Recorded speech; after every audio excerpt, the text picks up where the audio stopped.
Dead End, episode 14. A different episode today. As always, I'm joined by Theo. So first and foremost, how are you doing, Theo? I'm really well, thank you. Looking forward to the start of the Euros tonight, and also finally recovering from my numerous hangovers from the Champions League celebrations. Not Yeah, I just feel me then. fresh. Not just you, know. Yeah, definitely. I think on the last one, I was still probably, if not drunk, I was probably definitely hungover. So it makes a change. But yeah, so as always, you can follow us on at From the Shed End. That's on Twitter, and at From the Shed End with underscores within each of the words on Instagram as well. So as always, give us a like, comment, subscribe to our YouTube channel as well. And obviously we're live at the moment, so if anyone is going to join us, then hopefully we can get some interaction from them. But on today's episode, which I think we've been hoping to do for a while, but obviously now's not the perfect time to do it now, is to go through what we think is our best 11s of all-time Chelsea squads. I've based mine, and I'm hoping you've done the same, but I've based mine around the sort of Premier League era. So anything pre-Premier League I haven't included. Obviously there's some really good names that we could mention, but I've kind of kept it from, say 90s to current day, as much as possible. So I think you might have done the same. Yeah, I have. How are we going to do this? Are we just going to go from each position and go from there? And Yeah, I think maybe start with every position and list our kind of the person we think is the worthy shout out for that position. I yeah, think most of the time we should be in agreement, I feel, but then just back what we kind of our choice with a bit of information and why we think they're the worthy player for that position. But yeah, I think that's the best thing to do. And then it's worth maybe mentioning what we're basing it on, maybe kind of consistency, longevity at the club, what they've achieved at the club. So if it's a defender, clean sheets, same with a goalkeeper. If it's more of a striker, goals, important goals as well. I think that's quite important to note. yeah, And also definitely. maybe affection with the fans, that kind of bond that they've built with the fans throughout their time at Chelsea. So that's kind of all the kind of different factors and considerations that I've looked at when I made my 11. Okay. So no better place to start than our goalkeeper. So I'll let you go first. I'm pretty sure we've got the same one, but yeah, I think I'll we let you have a have. shout. I think we Yeah, have. I think it can only be Big Pete, Petr Cech. yeah, Signed him, from Rennes, 2004. And my God, I don't think any Chelsea fan expected maybe much from a goalkeeper like Petr Cech. But since he joined Chelsea, he won 4 Premier League titles. He was the winner of 3 Golden Gloves. And then I think he won a fourth one when he was at Arsenal. In total, 162 Premier League clean sheets. And this is across all of his time at Chelsea, in the Premier League, but he made 1,005 saves and only conceded 333 goals. So when you kind of put those two, numbers together, it's it's almost like crazy. the save rates, the number of shots that he's faced is ridiculous. I'm pretty sure a lot of those goals that he had conceded were maybe part of those couple of seasons at Arsenal rather than Oh yeah, Chelsea. yeah, definitely. So definitely, I think it can only be Petr Cech as the goalkeeper. And if you look at that 2012, Champions League triumphant campaign, a lot of people say, "Oh, Drogba saved us," the winning goal and the winning penalty. But I think it was Petr Cech on the night, in Munich. He saved the penalty from Robben in extra time. He made some huge saves, not just in the final, but in the build up to the final in that leg at the new camp against Barcelona. He was an amazing player, and it was a difficult one when Courtois didn't come in because it was the right kind of choice to do. Maybe move on an older keeper to bring in a younger one. But at the same time, it felt really really harsh on Petr Cech because I still felt he had maybe 2 or 3 years in him. But yeah, it can only be Petr Cech in my opinion. The fact he's was Chelsea number one for over a decade, says it all. And he's still working at Chelsea now as a technical director. So yeah, for me, it can only be Petr Cech. Yeah, and yeah, first name on my team sheet was Petr Cech, 7 million, which in today's world is a bargain for what we paid for him. Like you mentioned, Champions League. Beyond that as well, you got to look at what he won. I think it was 4 Premier Leagues, 4 FA Cups, 3 League Cups, Europa League as well. So, and obviously the Champions League. So that is something that you just can't, for 7 million, and like the stats you just provided as well, it's you know, you can't put a price on that in today's world. You know, in today's market, you just couldn't, because we've had some really good goalkeepers over the years, and you go back to Ed De Hoey as well, who was a brilliant goalkeeper for Chelsea. We've had some bad ones. I think we had Mark Bosnich on the books at one point as well. So even, you know, Carlo Codicini as well, who was a brilliant goalkeeper.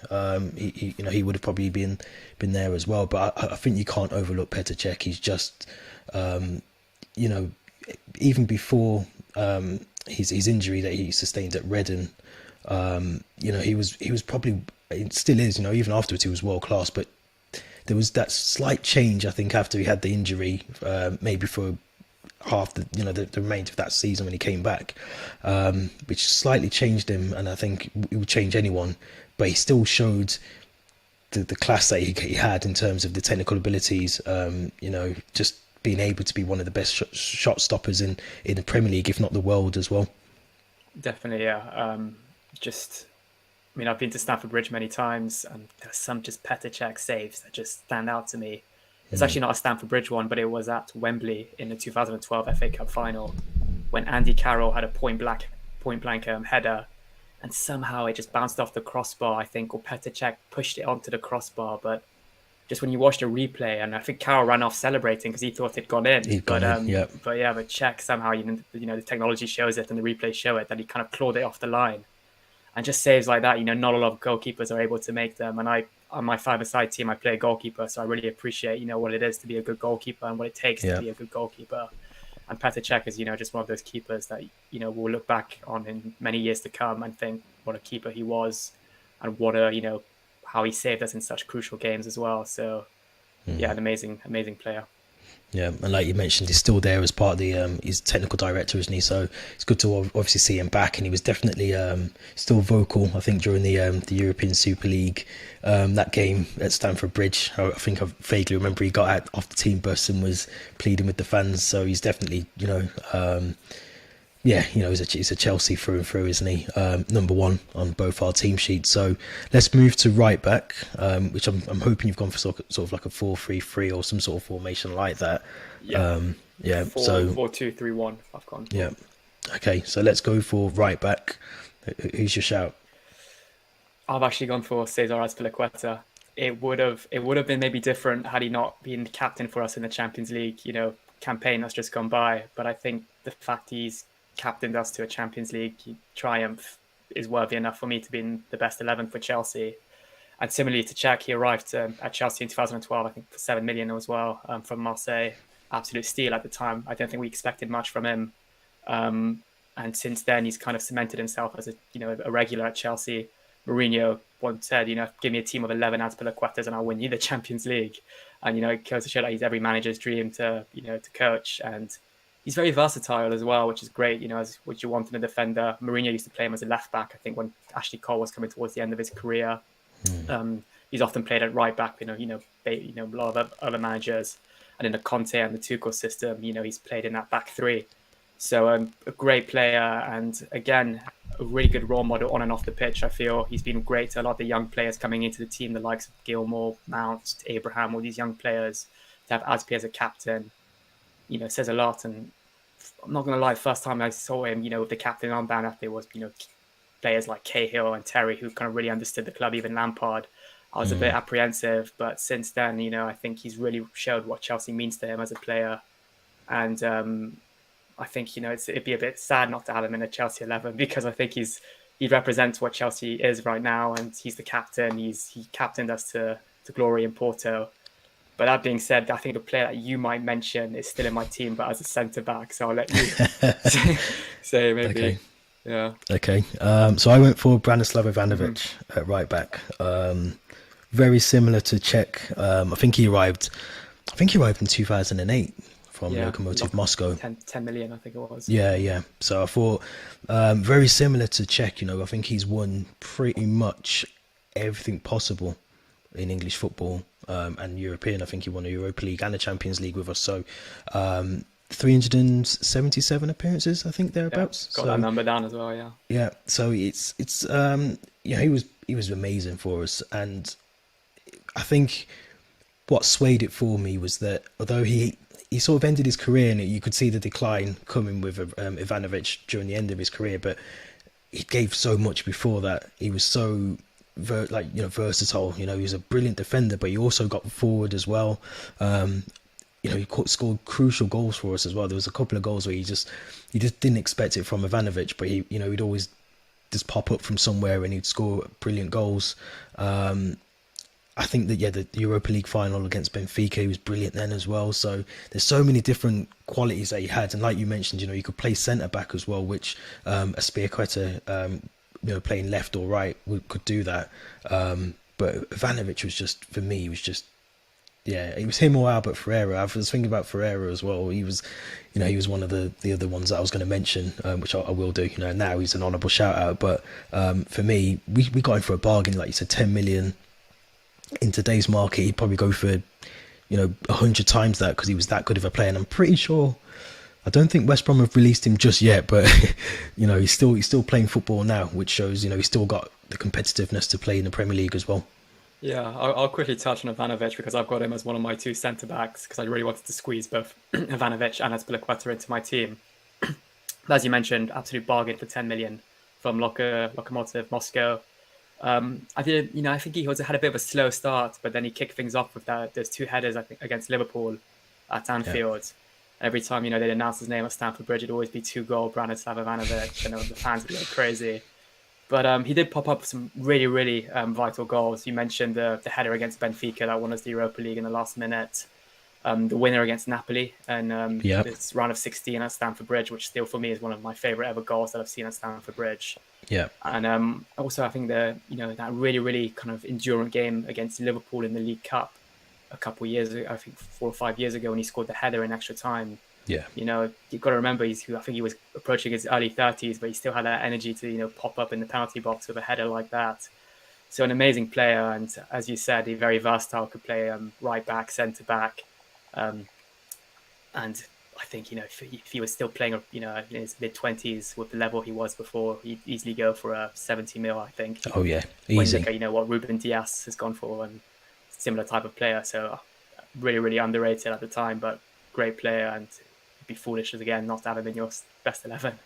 Yeah, definitely. So you've done your goalkeeper, right back, and I suppose we can tick off your first centre back. So I'll give you my first centre back, which will be John Terry. And I think that goes without no explanation. No surprise, yeah. Chelsea legends, over 700 appearances. I think 717. I think I've got down here. Might be wrong. Might be a bit more than that. But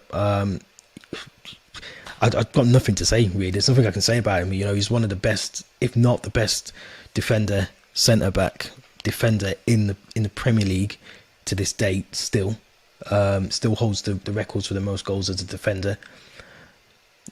Came through the Chelsea Youth Academy at the time as well. When you think back, all the early 2000s, late 90s, that was just unheard of. There wasn't many youth players coming through Chelsea at that time, and also who stayed at the club as well. Obviously mid 2000s, there was always players getting their heads turned. Legends at the club, boyhood fans who play for their clubs were getting their heads turned and going abroad or going to different clubs. But John Terry didn't. He stayed to the very end, and I'll never forget his final game. How emotional! I think you was there, wasn't you? Yeah. I'll talk about that in a bit. Yeah. It was an emotional game. Not just for him. I'm sure the fans, players around him as well. So he's got to go in there. There's I said Petr Cech was my first name on the sheet, but I'm lying. I think it's probably John Terry, because you just got to put him in there. Yeah, I'd have to agree. You mentioned he's the highest scoring defender in the Premier League ever, with 41 goals, which is a lot for a defender. Yeah, I think probably the only defender elsewhere in the world that comes to mind with as many goals is probably a Sergio Ramos or something like that. Yeah. But when you want to create an amazing centre back, it's almost like you need to put a bit of John Terry DNA, to clone that amazing centre back. And he represents what Chelsea means. He's the big banner still on Stamford Bridge saying captain, leader, legend. And similar to Cech, he was the first player on my team sheet for my starting 11. But I was there for that game against Sunderland when it was his final appearance for Chelsea. I was still at university at the time, but I made sure to take the train back to London I wasn't going to miss that game. There was no chance I was going to miss it. And I just remember it was a beautiful sunny day in London, and it just felt like we were very sad to see John Terry go. But the vibes that day were amazing. We lifted the trophy as well, so it was a great way to, great send off for him. And it was very emotional though when he gave that speech. I rewatched it on YouTube recently. Yeah. That amazing speech, how he goes from thanking everybody he's worked with at Chelsea, from the kit men to the managers to the players. And even now, he's assistant coach at Aston Villa, but I still feel like he's almost still involved with what Chelsea do, or their activity or their scores. He was at the Champions League final a few weeks ago, so yeah, that tells you everything, doesn't it? He was in Portugal, wasn't he? But yeah. But yeah, just an amazing player, and I still feel like somewhere in the near future he's going to play a role at Chelsea, whether it's coach or youth coach or something along those lines. But it's just, I just feel like we're not one of those players that when he left us, you just didn't feel like we were going to ever replace him. I don't think we'll ever do as well. So no, definitely, there's only one John Terry, that's for sure.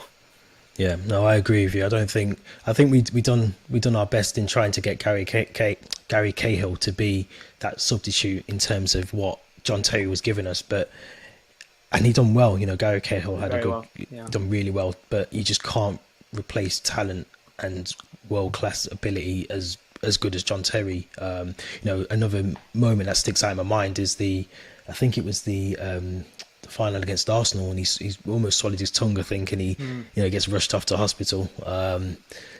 Those kind of moments, he'd put his body on the line just for anything. He'd done it at the World Cup, I think, a few years ago as well for England. He just dived in with his head. He didn't really care as such. So I think he's one of those that he's a leader. He wants to win everything. And you can still see that passion, like you mentioned, that he's still got with, the association with Chelsea as well. Yeah, and even when he was captain, the stuff he do off the pitch, to help, the youngsters. I spoke about, or Aspie's done as well, but I think John Terry was probably, a role model in that aspect for helping the youngsters through the academy. And also has an amazing video. I still rewatch it every year of I think a young Chelsea fan who was a bit ill, I think, and John Terry took him to the megastore and just bought him everything he wanted. And then took him to the in the dugout and let him meet Mourinho, Abramovich, and not a lot of captains would devote so much time out off the pitch to dedicate it to the club and to help the fans and the youngsters. But I think John Terry is one of those players that does do that, and he does it with a lot of pleasure as well. A lot of people say one of the most nicest Chelsea players they've met off the pitch is John Terry, and how he's always willing to have conversations with them, chat to them. And he gives a bit of rival fans a bit of stick on Instagram, which is always nice to see as well. So definitely John Terry. I agree. So I think I've got another centre back, haven't I? I've done my two. I've done two. So this one again, it was tough, but say it was tough. It was quite easy, but because I was doing it last night, I kind of nearly changed my mind. But I've gone for Ricardo Carvalho. The partnership between him and John Terry was just, I think that's what made, those winning years under Mourinho so successful, because I just think that partnership that they had, people talk about like Lescott and Phil Jagielka and how their partnership was good, Vidic and Ferdinand as well. But you just look at John Terry and Carvalho together, they just knew each other through and through, and I think as a two centre-backs, you need that sort of understanding. But just in terms of Carvalho, again, part of that Porto side, wasn't he? I think Jose obviously was aware of him beforehand. So, they won. Did they win the Champions League before? 2004, I think.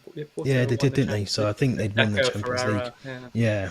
So he knew what he was getting with Carvalho, because he'd already managed him. But just again, instrumental in terms of FA Cups and League Cups. I think he got, did he get 6? He had 6 years at the club, didn't he? He was there for 6 years. He left in 2010, I think, to Real Madrid, was it? Yeah, he did. So I mean, for the 6 years that we had him, or I think thereabouts, he gave his all. Again, I think he may have chipped in with the odd goal. I might be wrong there, but I do vaguely remember I'm remembering a screamer against Spurs somehow. It stands out. Yeah, but he was my next one, because I just think the partnership that they had, and what we were trying to build at the time in terms of what Roman Abramovich was trying to build at Chelsea as it is now, was a key part of that. You know, the defense as well.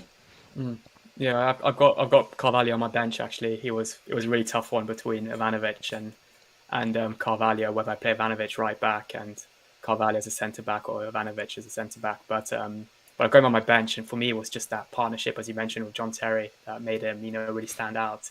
Was it, I think, 15 goals conceded in the whole 2004-2005 campaign. I think it Yeah, was 15, yeah, and that was mainly due to the Terry and Carvalho partnership and how solid it was as the two centre backs under Mourinho, and that really gave us that foundation, for the, as you mentioned, those upcoming years of success and silverware. So he's got to be, in that team somewhere. Carvalho, I'd have to agree. yeah. I agree. I think we're gonna agree on the next one. Hopefully, no one's gonna have Graham Lasso, but I'll let you go again. So who's your left back? It's got to be Ashley Cole. It's got to be Yeah, Ashley Cole. I mean, for me, there's a lot of football debates in the Premier League, particularly Schmeichel and Cech, Gerrard and Lampard, maybe even more recently David Silva and Mata, those type of debates. But no one really comes close to Ashley Cole in that left back position in the Premier League era. A lot of people say, oh, Andy Robertson or maybe Patrice Evra. But for me, it's a big no. It's for no, Ashley Cole's the ultimate left back, simply based on consistency and what he's achieved at the club since he's arrived. He was amazing at Arsenal, but I think he lacked he wanted a bit more, ambition. He kind of maybe anticipated that things were looking better at Chelsea than Arsenal for those upcoming years. I think, was it 5 million plus Gallas for Ashley yeah, Cole? yeah, Which, again, an absolute steal when you yeah, look back. And amazing player. Again, recent kind of Champions League campaign, the goal line clearance against Napoli in Naples when we were 3-1 down, and he comes out with this amazing goal line clearance. And in your head, you're like, okay, he's cleared it off the line, but we're 3-1 down, and we know things are looking really dire and bleak for us. Then you look at the second leg when we come back to win 4-1, and you realise how vital that goal line clearance was to us, and that's what Ashley Cole brought to the club, was consistency. He cemented an amazing partnership with every single player he played, particularly the English centre backs, like Gary Cahill, John Terry, and so I'm so pleased to say we've had the best ever left back in the Premier League era to play for us. So it's got to be Ashley Cole for that consistency and being that best left back. yeah. And I echo a lot of that. In fact, all of it. I think it goes far as to say he was probably the best left back in the world at one point. True. Yeah. There was no one near him at all. And you think about international level, what he was doing. I'll be honest, actually, I'll go back. I remember when we done the deal, because I think it was one of those deals that happened very close to the deadline. And I remember, because I loved William Gallas, I thought he was a brilliant player, so I loved him. And I hated Arsenal. Well, hate's a bit of a strong word, but I disliked Arsenal.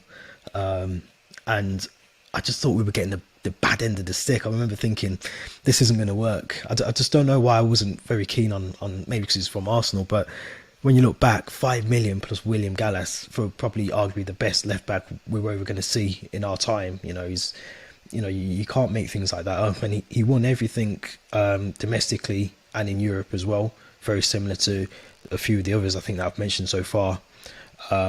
Attacking, he was brilliant for me. I thought he was, people talk about now, let's talk about the right side. So people talk about like a Reece James or a Trent Alexander-Arnold. Ashley Cole was all of those things. He could defend and he could attack and he could get, crossing a perfect ball, which is almost what you'd expect from your left back or your left wing back or whoever. But you'd want them to be able to do that. Still there at the club now, I think, as well. I think he's an academy coach, isn't he? So he's again another Chelsea product. That's, well, I would say Chelsea product, but someone who loves the club. Obviously, he's still there. The way he talks about Chelsea now. You wouldn't think he played for Arsenal. So he's definitely, for me, arguably the best left back still to this day in the Premiership that we've ever seen. True, yeah. And even I'm just remembering now his penalty against Bayern Munich in the shootout. Yeah. He just rifles it into the top corner and it kind of sticks there for a bit before dropping down. Drop down, yeah. But for a left back to put in those type of penalties is quite impressive. And so amazing player. And you Yeah, forget he was Arsenal simply because he represents what Chelsea is. So yeah, and yeah, like I say, I think he's definitely more swayed towards the Chelsea side than the red side of London.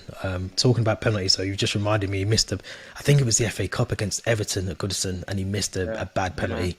And I remember I was gutted. I was gutted because I think we should have won that game. But yeah, no, he's definitely been consistent. One of the best fullbacks, arguably today. You know, in today's market, he'd probably go for stupid amounts of money. You know, you'd have to pay more than what you've probably paid for any defender or player in the Premier League to have him in your club. So left back Ashley Cole, I agree.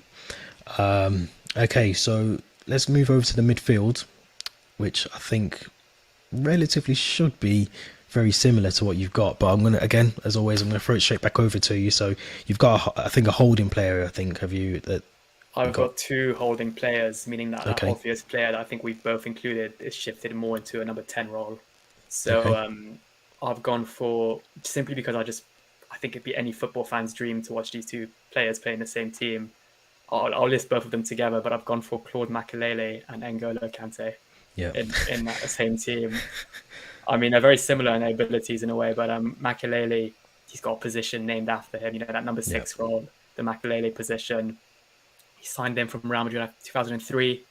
You know, when you sign any player from Real Madrid in 2003, that Galacticos era, you're like, okay, we're getting an amazing player. And Yeah. boy, was he good for us. You know, he's still kind of a cult hero amongst the Chelsea fans. Absolutely amazing player.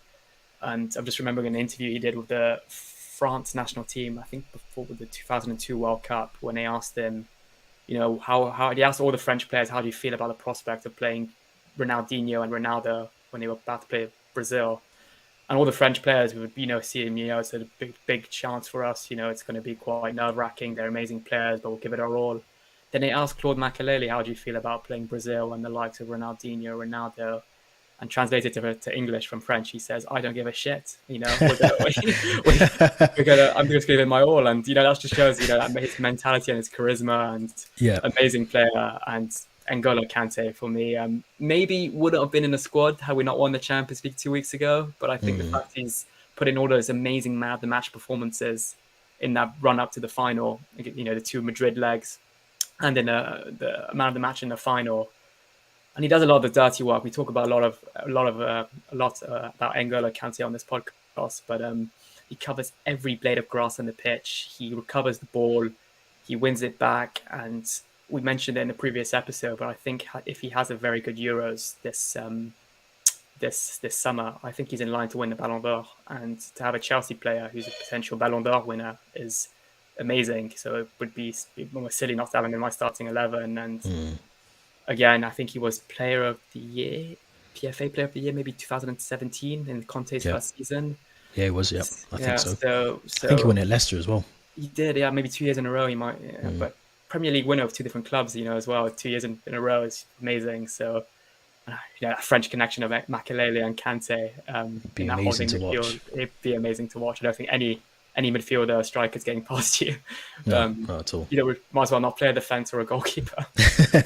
You wouldn't need it. You No, wouldn't you need it. wouldn't. But yeah, I just thought I'd put the two together because they kind of go hand in hand.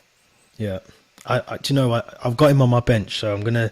I agree with you completely. You know, I think it was tough. You know, I sat there and I took him out, put him back in, and I thought, no, just keep him out. And I agree with you. The reason I didn't is because originally when I did this a few months ago, obviously we hadn't won the Champions League. The season was still ongoing.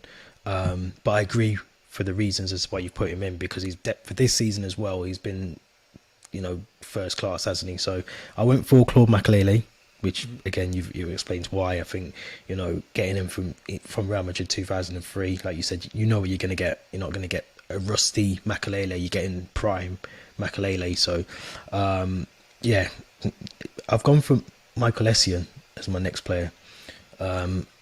Arguable, you could argue this one because he was, you know, he had 2 bad cruciate injuries, which hampered a lot of his career at Chelsea. But I think he still had 9 seasons with us, albeit that he had injuries throughout them. But made 256 appearances.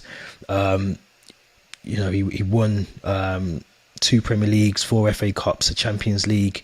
He's someone for me that was just, he was just a brilliant midfielder to watch. I just can't put into words how the strength that he had, the pass that he had sometimes as well, that link up play that he had as well.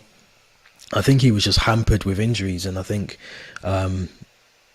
yeah, it was just sad to see, obviously, that he didn't get the we didn't get the full potential out of Michael Essien, which I'm sure had we done that, we would have had a brilliant player in there. But for me, he's just very similar to a lot of the, we have brilliant midfielders. Michael Ballack could have probably got in there at some point as well.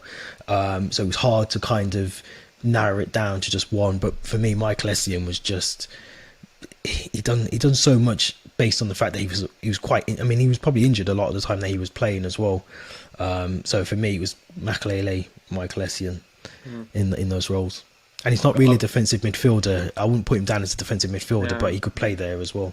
Yeah, I've got him on my bench, but you highlighted his strength. For me, that was what stood out for Essien with me. They nicknamed him the Bison because he was so powerful in that midfield role, and just those goals he would score. He just smashed the ball against Barcelona in that semi-final, and the one against Arsenal, it just rifles in. You could watch those goals on repeat, for the. But yeah, an amazing player.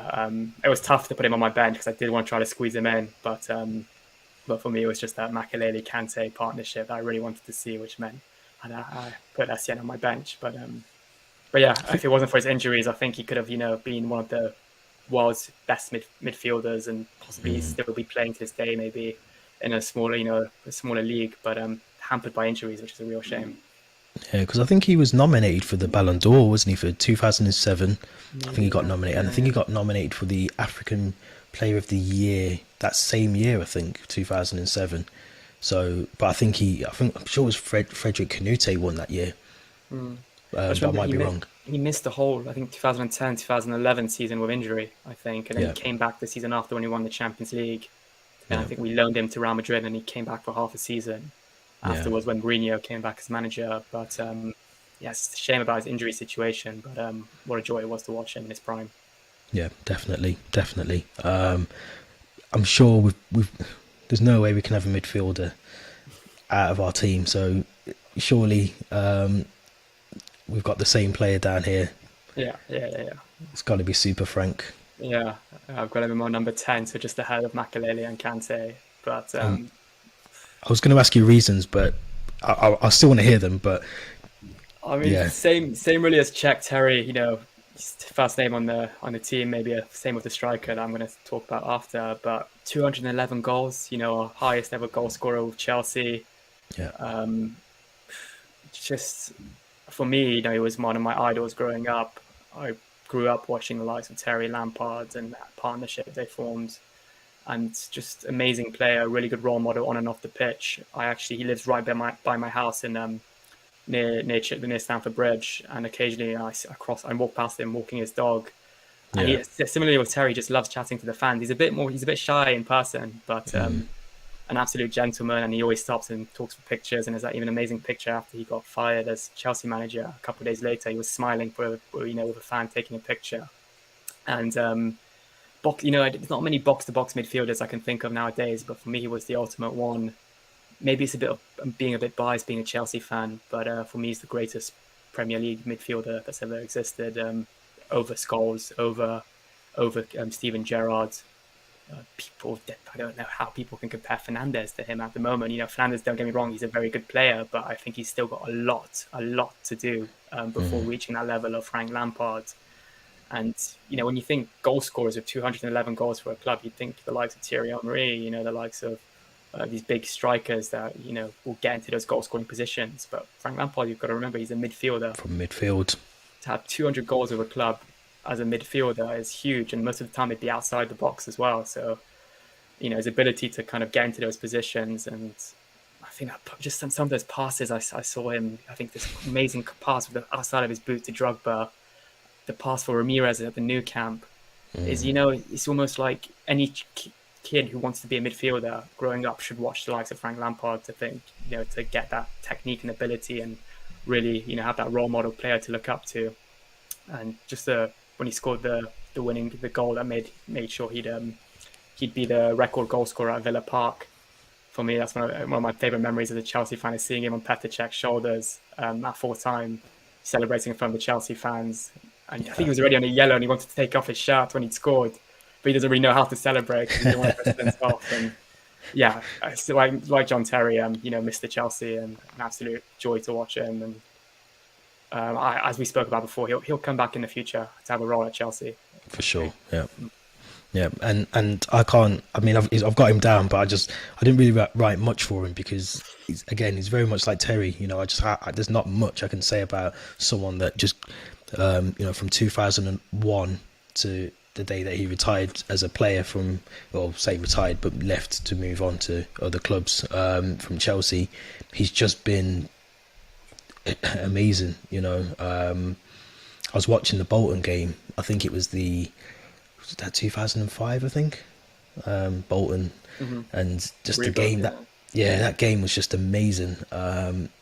It's just, you'd have to watch it again, rewatch it, and just to see how Lampard was then. I mean, it was just, there's no one near him at that point. People talk about Scholes, Gerrard, and other midfielders, but just in terms of what Lampard did and what he won, everyone says, Gerrard, he's won the Champions League X amount of times, but Lampard's done it all. He's done everything possible within his career that he could do to win whatever he could, and he's won it all. So I just 211 goals is no easy stretch for a midfielder.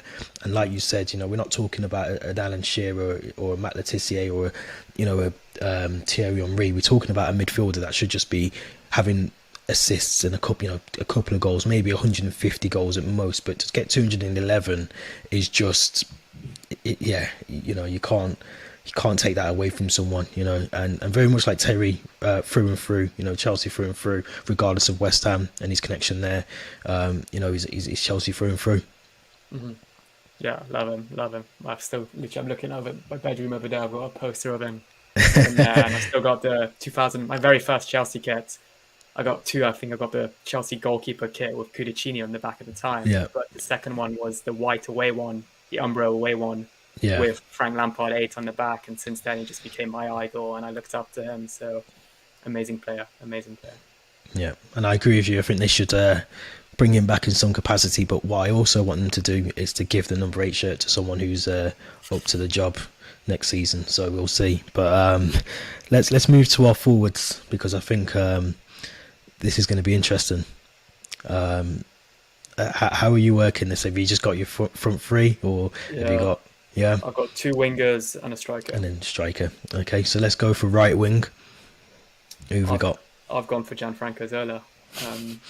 Slightly before my time. I didn't really get to watch Zola in his prime when I was, must have been about a toddler at the time. Yeah. But even just watching YouTube videos of him now, and that goal he scored against Norwich, it's like flicks you would that you dream to do on a PlayStation, forget doing in real life. Yeah. So, I think I was reading. I don't think we've given the number 25 shirt. Oh, it's been retired. Yeah. And I think that we haven't really done that with any other shirts. I think the 26 will be the next one. Yeah. But to have a shirt, retired in your name is a huge honor. So it says a lot about the type of player he was. And I was fortunate to meet him before a Chelsea game. And despite never, being in Stamford Bridge to watch him play live, I was starstruck when I met him. Yeah. I'd be starstruck more maybe having met like the likes of the Lampard or an Eden Hazard, or at the time I think it was Azpilicueta and Oscar, these type of players. But when I saw him in front of the Millennium Hotel before kickoff, I was just starstruck. Cause I heard so much about this player. I'd seen so many videos. So, when people talk about legends, they mention John Terry, Frank Lampard, and then Gianfranco Zola. So, and he's an absolute gentleman in real life as well. And so, I just almost dream of, being able to watch him play, with the other winger I'm going to talk about as well. To have those two wingers in the same team would be magical. Oh, definitely. And I'm a bit older than you, so I vaguely remember. Well, I'd say vaguely. I remember watching Zola, 96. I think we got him from Parma. I think it was Ruud Gullit. I think Ruud Gullit brought him in, or Vialli. I think it was Ruud Gullit. Because I think Vialli was still playing then. I think maybe he was coming into that player manager role. But yeah, he was just. I mean, if you wanted to look at what Messi, what Messi is now, he was our Messi in a sense. He was small, short. He could keep the ball to his feet. Players couldn't tackle him. He was just a little wizard on the pitch. and there's all that story as well around when Roman Abramovich came into the club, and he tried to convince Zola to stay for one more season, because he knew how good he was. He knew of the quality that he was going to lose out on when he brought the club. So it shows you how high the new owner comes in, and the first thing he wants to do is keep one of his best players. So he was brilliant. He won FA Cup, League Cup, Super Cup, Cup Winners' Cup. Those things at the time as well were just, as a Chelsea fan at that time, we weren't winning Premier Leagues and FA Cups all the time. So to win all those things in that short space of time that we had him, it's amazing. I've still got a kit somewhere, I think it's 98, the 98 kit somewhere, which is just, it probably doesn't fit me anymore, but it's just, just that kit takes me back to Gianfranco Zola, just that moment. So for me, easily, had to get in the team easily. Was there anyone that, well, we'll get back to that after. I was going to ask if there's anyone else who's going to put there, but we'll do that afterwards. But let's go to left wing, because I think very similar. We'll have the same name. So who have you got on your left wing? Eden Hazard. Can only be Eden Hazard. Yeah. I did mention, to have Zola and Eden Hazard, those two little tricky magicians in the same team would be a joy to watch, similar to Makelele and Kante. But Eden Hazard, he Premier League Player of the Season in 2014-15, PFA Player of the Year in 2014-15, PFA Fan Player of the Year in 2018-19. Then he won Chelsea's Player of the Year 4 times, and those are just individual awards. And, the team awards he contributed to 2 Europa Leagues, 2 Premier Leagues, one FA Cup, 1 League Cup. So I probably was not like, I can't really say the same about Zola, but I was probably at the majority of, I'd say 90% of the games that Eden Hazard played for us at Stamford Bridge. And it was just a joy to watch him at time. An absolute joy to watch when he went on that run against Arsenal and spanned Coquelin like a Beyblade or something. Yeah. Every single Chelsea fan was just, I think there was a pause when the ball went in because we couldn't believe it. We couldn't believe what we'd just seen, and it was just amazing. And I get the same, that goal he scored against West Ham, when he just runs through, and he makes it look so easy as well, like almost as a string attached to the ball in his foot, so keeps it so close to him. And an absolute joy to watch. And when we lost him in 2019 after the Europa League final in Baku, I was obviously distraught, but at the same time I was just so grateful for everything he'd given to us and contributed to. And we spoke about this on a previous episode, but he almost overstayed his time at Chelsea. He wanted to leave the previous summer after the World Cup, after having such a good World Cup with Belgium. I think Abramovich pleaded him to stay an extra season, which he agreed to. He'd had a gentleman's agreement that I'll stay one more season, then I want to go to Real Madrid. I want to play under Zidane the following summer. And that last season that he played for us at Chelsea, which was probably one of his best, if anything, the 2018-19 one, knowing that he was going to leave at the end, knowing he didn't really have to give anything, anymore, just goes to show what type of player he was to us. And I think quite similar to Zola in a way, very silky, very tricky, maybe a bit more of a dribbler, but absolutely another type of player. We haven't really fully replaced him yet, like John Terry, like maybe Frank Lampard. I don't think we'll ever be able to replace them. I think the closest thing we've got to Eden Hazard, and we saw kind of sparks of that last season at times, was Christian Pulisic, but I don't think it even comes close. What Eden Hazard was able to do, and I think the 3 goals that stand up was the one against Arsenal, the one against West Ham, and the one at Anfield, when he kind of comes in from the touchline and just darts it in. And it's just I'm almost like, I love talking about his goals because it's almost poetry in motion at times watching him. But yeah, he has to be my left winger for me. Yeah, and 32 million I think is what we paid for him as well, which is a good, again, another bargain, which worked out to be a bargain. We obviously didn't know that at the time, but one goal that does stand out for me, and I'm only going to mention this because I watched the full game 2 nights ago. I think it was Spurs. I think Leicester were waiting in the wings to pick up the Premier League, and that goal was just. It was almost out of nowhere, because I think Costa assists him, doesn't he? He just sort of rolls the ball. I mean, Hazard makes the goal. I think he picks the ball up in midfield and then he just passes it to Costa. Costa, lays it off for him. But it was just that goal, and I think what it meant as well, because obviously I think Leicester Leicester were probably potentially going to win the league anyway. I don't think they were. There was any way that they could have not won that league, but I do think. I do think that there's the option for Hazard to come back to Chelsea at some point. Yeah, I I think think it's still in the in the pipeline, and I think it will happen at some point. There was talks about it possibly happening this summer even, but he kind of he's cemented his legacy now. It'd be a shame for him to come back, and if he's not the same player he was, to kind of ruin that legacy. But at the same time, just to see Hazard at Chelsea in a Chelsea kit again, with fans being maybe allowed back to the bridge next season, I think would be a real treat for us. Just to even have that kind of spectacle of just seeing Hazard back at the bridge. But yeah, he's playing for a rival club now, Real Madrid. We played them in the Champions League this season, but it's almost like Chelsea fans still want him to do well because that's how much he means to us. So I really hope he has a good Euros as well, because that can maybe yeah, galvanise his time at Real Madrid next season if he stays. yeah. I agree. I agree. So one position left. I'm going to let you go first again. I'm sure there's only one name on your left on your team sheet. So who have you got as your striker? I've gone for Gonzalo Higuain. No, I'm joking. I've gone for Didier Drogba. It can only be Didier Drogba. Yeah. 104 Premier League goals. I think he scored 177 in total for us.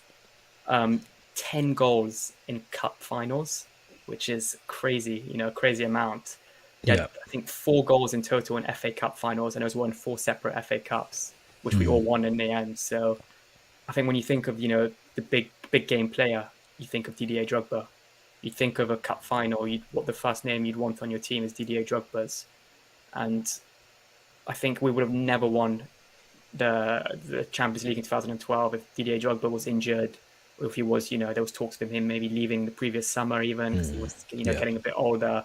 The fact we kept him for an extra year, I think, made us win the Champions League. And he was just an absolute powerhouse as a striker. It's a bit of a weird one. The goal that stands out for me is kind of 2 similar goals, actually. The one he scored in the FA Cup semi-final against Spurs, when he controls it onto his chest, turns and smashes it in against Cudicini in the goal for Spurs. And he scored a similar one against Liverpool, kind of controls it, turns and smashes it in. And he's just, type of player that just wants to score goals. He's similarly to, when you think of the Chelsea, old brigade, you think of Cech, Terry, Lampard and Drogba. I think those 4 players all go together, and to have those 4 players play in Munich in 2012 was amazing. And same really, one of those players I grew up watching. Had quite a slow first season. Took him a while to score. I think got his first goal for Chelsea at Selhurst Park, I think a couple months after signing for Chelsea. But I'm almost so grateful that Mourinho persisted, that he wanted Drogba over. I think he was linked to a couple other. He wanted, at the time there was Eto'o as a possible striker. I think we were being linked to, and there was a few other names. But Mourinho insisted he wanted Drogba from Marseille, who started his career relatively late. Really late, really, really late for a footballer anyway. Yeah, at 23 or 24. I'm not too sure, but I started quite late, and so for Mourinho to see something in that player and wanted to bring it to Stamford Bridge, it was a huge from Jose. So kudos to him. But yeah, just an absolute joy to watch again. An amazing player, and type of player now, which any player that wears the number 11 shirt, you want them to do, you want them to do well and make Drogba proud. So yeah, I think you've got the same player on your team sheet, I hope. Yeah.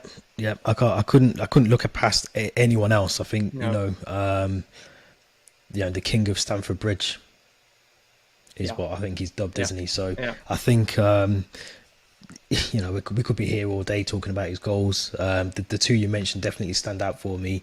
Obviously the Bayern Munich equaliser, the penalty as well. There's just so many key moments that I think Drogba's been a part of, and it's strange because I think when he first came, he had that very slow season where there was all that talk about is he just going to be a diver? Is he as good as he makes out? And he was a slow burner. He didn't take to the Premier League straight away. And I think about like a Dennis Bergkamp, who was very similar. He didn't take to the Premier League straight away as well when he moved to Arsenal.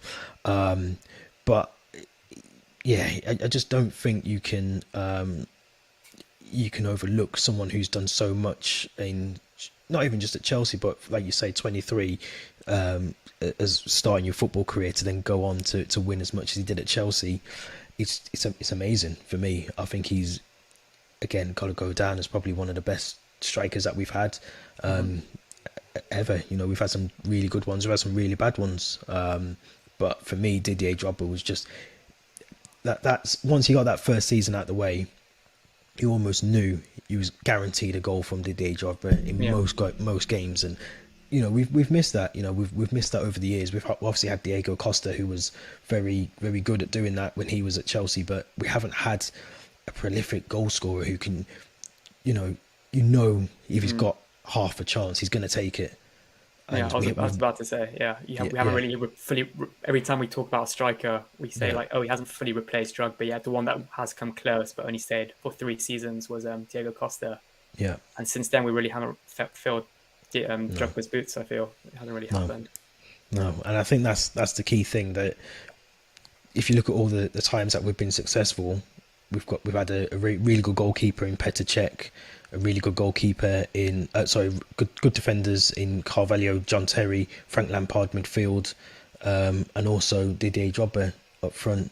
The 5 players that we really did need to replace is the spine, and that shows how crucial that is. So yeah, I agree, Didier Drogba's got to be in there for me. But just before we wrap up, I wanted to give a few of the guys that are on my bench. So I had Iron Robin. He was on my bench. David Luiz made my bench because I think the first stint at Chelsea was brilliant. When he came back from PSG, he was a bit all over the place. Yeah. So obviously I mentioned Paulo Freire already. John Obi Mikel. I had him in. I didn't have him in the team, but I definitely mentioned him.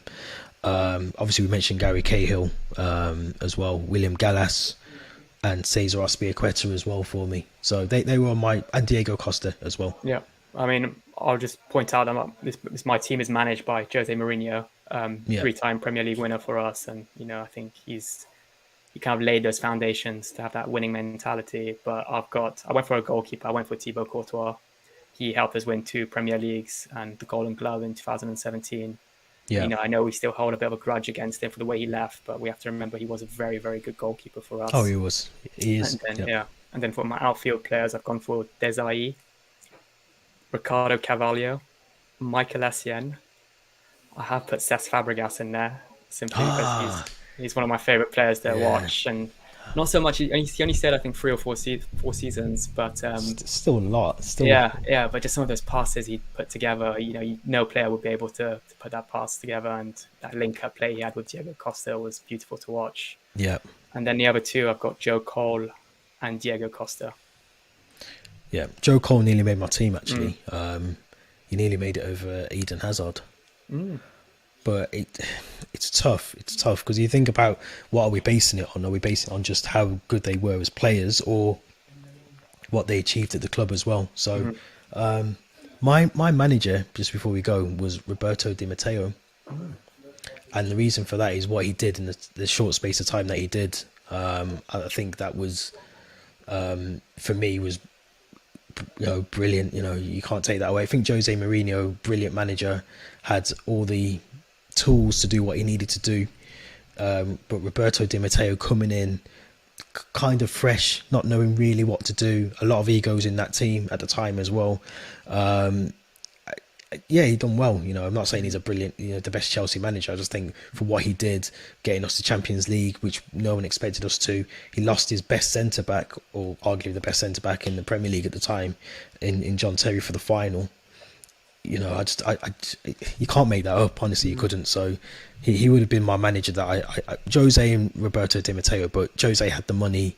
Roberto Di Matteo just had the backing of the team at the time. So it's unfortunate how it ended for him, but for me, brilliant manager.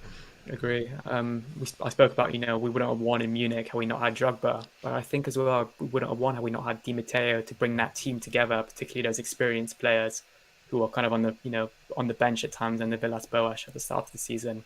Yeah, like Di Matteo came in March and seemed to bring everything back together, cement that comeback against Napoli. And even though maybe he wasn't the most experienced manager, I don't think anyone would have been able to do what he achieved at Chelsea in a short amount of time than him, because he, being an ex-Chelsea player, he knew what it meant to represent Chelsea, to play under Chelsea, and, to play in those huge finals, and one as an FA Cup FA Cup and a Champions League in May 2012, which is ridiculous. So kudos to him as well. But I just went for Mourinho simply for those 3 Premier Leagues. Oh, you can't overlook him. Yeah. I'm glad we kind of, we found we didn't agree on the manager situation, but I kind of would have gone maybe Di Matteo as my second option, simply because he gave us the best memory ever as a Chelsea fan, I think. 100%. And I think that's what it was for me, just the fact that I think Jose, brilliant manager, but for what Di Matteo did in that short space of time, and like you said, the enjoyment, even to this day, I remember where I was and how I was feeling in 2012 and what it meant to me, and obviously very similar to the recent one as well, but that was just everything for me at the time. So Roberto Di Matteo definitely needs a shout out as part of the best of Chelsea's 11s, or whatever we're going to call it. But that was interesting. I think we had very similar thoughts anyway, but I think it's interesting, and it'll be interesting to see what the listeners think, if they agree. Would they have changed it? Would they have had anyone else that we haven't even mentioned in their teams as well? So as always, you can follow us and comment and let us know at From the Shed End, and that's on Twitter at From the Shed End, and on Instagram it's at From the Shed End with underscore between each of the words. And Theo, I don't know if you just, as we wrap up, want to give the listeners your socials where they can find you. Yeah, so you can follow me at Seski Time on Twitter. So Seski spelled the Cesc Fabregas way, and then Time. I love interacting with you all. I share a lot of Chelsea content, and probably in the next couple of weeks I'll be sharing a lot of Euro 2020 content as well, or my thoughts. And look forward to interacting with you all on there. Yep. Myself at t._producer. There's a bag of mixed up stuff on my socials, so you might find Chelsea stuff or music stuff, but as always, follow me, interact with me, and I'll definitely contact and get back to everyone, because that's just what we do on social. So this has been episode 14, the best 11s, and from myself and Theo, thank you for tuning into From the Shed End podcast.